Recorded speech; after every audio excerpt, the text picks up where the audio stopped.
Hi guys! Kwentuhan muna tayo bago ako pumasok sa trabaho at 8 hours naman po tayong papasok sa trabaho. Ngayon ay mag-vlog ako dahil last day ko ngayon for this week. Dahil ako ay meron akong talagang nabigyan ako na walang pasok ng 4 na araw. Nakakatuwa, wala akong pasok ng ganun katagal. Anyways, yun nga, pagkukwentuhan natin ngayon bago ako pumasok sa trabaho dahil may oras pa ay ito. Sabi niya, bakit daw ang mga magulang hindi na lang muna nila ipamana yung or ibigay yung pamana nila bago daw mamatay yung magulang? Para daw mapagmasdan ng mga magulang ang paggastos nila ng pera na pinamana nila. Sobra daw bang nakakatakot na baka mawalan sila?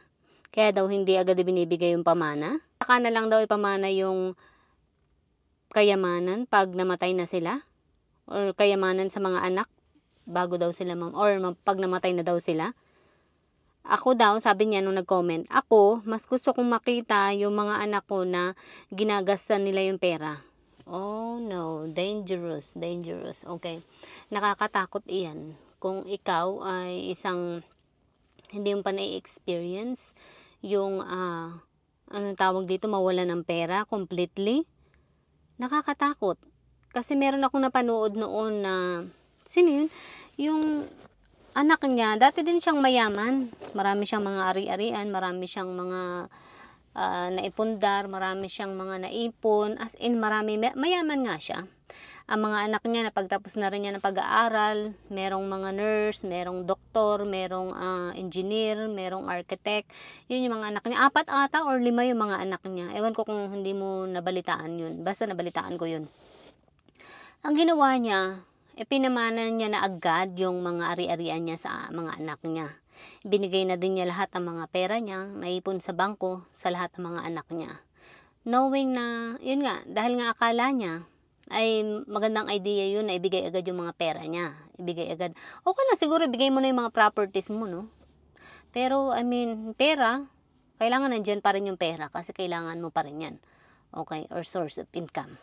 Unless ikaw ay wala ng kakayahang mag-isip ng para sa'yo. Wala ng kakayahan na tumayo ng para sa'yo. Wala ng kakayahan na gumawa ng mga bagay para sa'yo. Siguro. Okay? Pero, kung meron pa, please, huwag mo munang ibibigay ang iyong kayamanan sa mga anak mo. Okay? Dahil mahirap na. Okay lang kung yung mga anak mo ay super kilala mo, super alam mo, tiwala ka na yung mga anak mo ay hindi ka talaga papabayaan hanggang sa huli. Okay? Meron mga anak na talagang kahit nagkaroon na sila ng mga buhay nila, mahal na mahal pa rin nila yung magulang nila at hindi nila pinababayaan yung mga magulang nila. Kahit ka nakatira pa sa malalayong lugar or malalayong bansa, iba't ibang mga bansa, nandyan pa rin sila sa mga magulang niya. Hindi nila pinababayaan yung magulang nila. Pero kung ang mga anak mo ay ganun, Diyos ko, nakakatakot. So ito na nga, pinamigay na niya lahat ng pera niya, pinamigay na niya lahat ng ari-arian niya, as in, wala nang natira. Ultimo bahay niya, wala na rin siyang sariling bahay. Hindi ko alam ba't niya nagawa yun. Malakas pa yung pag-iisip at katawan niya. Hindi ko alam, nasa ano pa lang siya noon, nung time na yun, 50s, 60? If I'm not mistaken, noong pinamigay niya yung lahat ng meron siya. Tapos, ito na nga, nang matapos niyang ipamigay lahat ng mga mana at pera niya sa mga anak niya, nagsialisa na uli yung mga anak. Siyempre talaga namang wala na sa kanya yung mga anak niya. Nakatira na ito ng iba't ibang mga bansa. Kumbaga. So talagang aalis sila, diba? Dahil nga akala nila is kaya pa rin ng nanay nila. Dahil nga, or siguro na sa isip nila, meron naman sigurong naiwan na pera sa nanay nila. Parang ganun, para mabuhay pa rin. Or hindi na kailangan ng nanay nila yung pera. Kaya pinamigay na yung yaman. Which is, ito masasabi ko sa inyo, kakailanganin nyo pa rin ang pera habang kayo ay nabubuhay. Hanggang even sa huling hantungan nyo, kakailanganin nyo pa rin yan. Kasi pagpapalibing is, hindi siya mura, mahal siya. Napakamahal. Kung gusto mong magpalibing, kung gusto mo ng kabaong, kung gusto mo ng cremate, lahat yan ay mahal. Hindi siya mura lang, mahal siya. Okay, kaya dapat pati yun ay pinaghahandaan din. Anyways, yun nga, hindi rin niya pinaghandaan yun. Mayaman niya na ha. Hindi niya napaghandaan yun.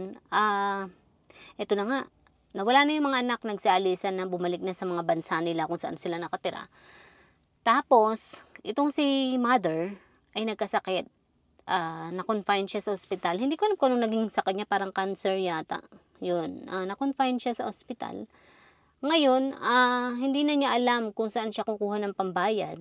Yung mga anak niya is hindi na rin niya, kumbaga, hindi ko alam kung nakontak pa rin niya. Siguro nakontak niya, pero sabi ng mga anak ay, ha? Nasaan na yung pera mo? Parang ganun. Siya pa yung pinagtatanungan, nasaan na daw yung mga pera niya. Akala siguro ay, ganto ganyan. Ibinigay na nga sa kanila, diba? So, ibinigay lahat.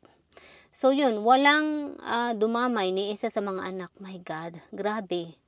Walang nagsiputan para bayaran yung kanyang mga bills. And wala na rin siyang matirahan. Hindi ko alam kung saan. Hindi sinabi kung saan nakatira. Basta nasa ospital siguro nung time na yun. At doon na lang naglagi sa ospital. Hindi ko na rin alam kung anong nangyari sa kanya. Basta yun nga. Ay, hindi niya babayaran yung mga bills niya. Wala na rin siyang pantustos, mga pangailangan niya. Kasi nga wala na siyang pera, wala na siyang pagkukunan ng source of income. Kasi nga, yung tatay niya ay 93, yung nanay niya ay 92. Okay. Pero yung mga yun naman ay wala na sa isip nila. Kumbaga bumalik na sila sa batang pag-iisip. But that's okay, okay?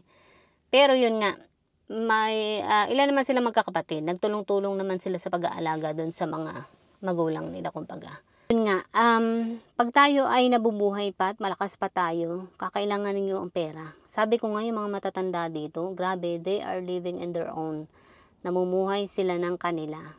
Meron mga 70s, 80s, basta't maayos pa yung pangangatawan nila, isip at katawan nila, malakas pa yung memorya nila, nakapamuhay pa rin sila ng kanila with their own expenses, yung sarili nilang pera, sarili nilang gastos.